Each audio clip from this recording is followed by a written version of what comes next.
Assalamualaikum warahmatullahi wabarakatuh. Perkenalkan, nama saya Salva Aurelia. Saya dari kelas 11 MM3. Di sini saya akan mempresentasikan hasil resensi saya, yaitu berupa buku fiksi dan juga buku non-fiksi. Untuk buku fiksinya, saya akan mau resensi novel, dan buku non-fiksinya saya akan meresensi tentang buku tutorial.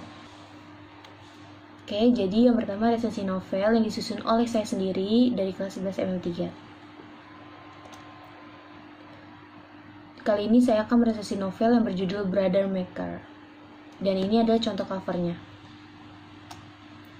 Identitas buku, yaitu judul bukunya Brother Maker, atau Mimpi, Luka, dan Cerita Kemenangan Kita. Penulisnya Wulan Fadi, penerbitnya Bukune, dan cetakan pertama April 2016, tebal bukunya 184 halaman, ISBN 602 220 18 3 dan 7. Kita lanjut ke sinopsisnya. Novel ini bercerita tentang seorang kakak adik yang bernama Arya dan Sophia. Arya mengikuti kegiatan ekstrakurikuler olahraga basket. Setiap hari mereka pulang dan pergi bersama sampai kemudian mereka bertemu dengan Niken.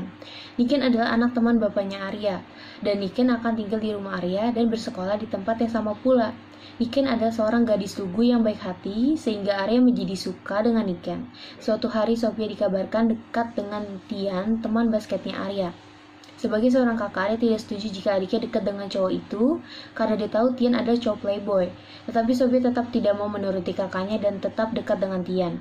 Pada akhirnya, Sophia mulai jarang pulang dengan Arya dan Niken. Sophia bahkan sampai pulang larut malam karena Tian, sehingga membuat Arya semakin kesal.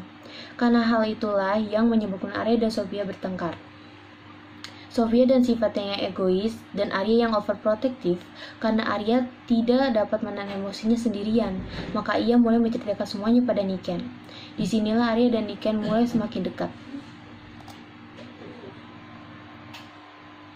Lanjut ke sinopsis selanjutnya, dan akhirnya Tian mengungkapkan semua yang sebenarnya pada Sophia, bahwa dia hanya memanfaatkan Sophia karena ingin membuat konsentrasi Arya di basket menjadi buyar dan tidak semangat. Sophia sangat sakit hati mendengar pengakuan dari Tian.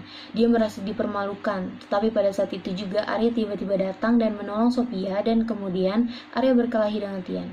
Sophia akhirnya menyesal dengan semua, dan akhirnya dia kembali baikan dengan Arya kakaknya. Setelah hari terus berlalu, ada seorang cowok bernama Aldo yang ternyata dia adalah sahabatnya Arya. Dan diam-diam telah memendam perasaan lama pada Sophia. Dan akhirnya mereka mulai dekat dengan Sophia, dan Niken dan Sophia sama-sama menonton pertandingan basket Arya. Lanjut ke unsur intrinsiknya. Temanya yaitu persahabatan. Alurnya maju, penokohannya Arya, baik, tegas, dan jago basket. Niken manja, baik, dan penyayang. Sophia keras kepala. Tian sombong dan jahat. Sudut pandangnya orang pertama dan orang ketiga. Gaya bahasanya sangat mudah dipahami dan dimengerti para pembaca. Lanjut ke unsur ekstrinsiknya. Unsur ekstrinsik ini terdapat nilai moral, yaitu berbuat baik dan memberi kesempatan kepada orang yang mau berubah, nilai sosialnya, tolong-menolong, dan saling bekerja sama untuk meraih sesuatu. Lanjut kepada kelebihannya, yaitu kelebihan novel ini. Novel ini memiliki tema yang bagus. Dalam keluarga, apalagi yang memiliki saudara, pasti itu adalah hal yang sangat sering terjadi. Sehingga saat membaca cerita novel ini, kita akan memahaminya atau mungkin teringat pada sebuah kejadian yang pernah dialami dengan saudara kita. Dalam novel ini, kalimatnya sangat enak untuk dibaca, serta memiliki suatu pesan yang baik yang dapat diterima oleh pembaca, dan cover dari buku ini juga sangat menarik. Kekurangan novel ini menurut saya terdapat pada konflik atau masalah yang dilalui oleh sang adik. Kesimpulan yang dapat diambil menurut saya, novel ini sangat cocok untuk anak remaja atau orang dewasa yang ingin merasakan kembali rasanya menjadi anak muda. Melalui novel ini kita diajarkan untuk memahami betapa pentingnya saudara kita. Janganlah kita terlalu dimabuk cinta oleh si doi sampai kita melupakan nasihat kakak kita sendiri. Novel ini juga mengingatkan kita bahwa kita harus sebagai adik harus belajar memahami kakak kita, dan begitu juga sebaliknya. Ini adalah novel yang barusan kita resensi. Aku punya dan aku meresensinya ini karena menurut aku ini sangat bagus dan terdapat pembelajaran yang sangat penting untuk seorang kakak adik. Dan alurnya ini sangat sangat menarik sekali untuk para pembaca, sehingga membuat seorang pembaca itu penasaran untuk terus membaca buku ini. Setelah kita meresensi buku fiksi atau novel, kita masuk ke resensi non-fiksi. Jadi resensi buku tips dan trik seleksi Photoshop yang disusun oleh saya sendiri dari kelas 11 M3, saya Salva Aurelia. Kita masuk ke dalam identitas bukunya, yaitu judulnya Tips dan Trik Seleksi Photoshop, penulisnya Christopher Lee, penerbitnya PT Alex Media Komputido, cetakannya dicetak oleh PT Gramedia Jakarta, tebal halaman 138 halaman, ISBN-nya 9786020235813. Nah, di sebelahnya ini ada contoh cover dari buku yang berjudul Tips dan Trik Seleksi Photoshop.